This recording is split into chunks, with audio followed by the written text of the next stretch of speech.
Amerikan ordusunun tarafından Irak'ı dörde bölmüşler.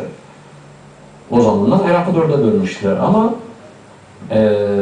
Kürt bölgesi kurmuştular, Şia bölgesi kurmuştular, Sünni bölgesi kurmuştular. Bu bölünme aslında 91'den başladı. Mesela hatırlıyorsanız 62 paralel, oradan 36 paralel, o günden bölündü. O günden bölündü ama bir gün onun üzerine ilave olundu. Mesela 62 paralelinde Erbil'in şeyine kimliğiydi. Altın Köprü bile dahil şey. Bir gün de bunlar federal şeyinde, hatta Bağdad'ın diğer bölgesinde kimin Kürtler müstəviləri var. Referandumla ilgili ne düşünüyorsunuz? Referandum hadisesi vardı, yapılacak, henüz daha yapılmadı. Yapılacak mı, yapılmayacak mı? Yapılırsa ne olur?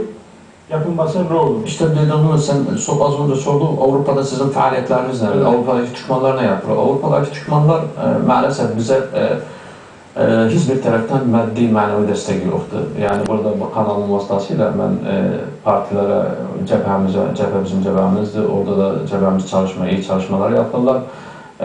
Bütün baskınlara rağmen yani onlardan destek istedik. Yani bize hiç olmasa maddi manevi desteklerini istedik. Çünkü bizim maddi manevi destekleri tek edilmedi.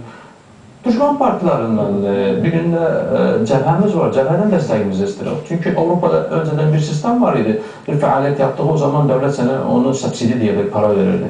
Ben bir kuruluşam, devletimiz arasında kayıtlıyam, devletin ticaret odasında kayıtlıyam, benim bir faaliyetim var. Önceden verirdi, indi vermedi faaliyet paraları.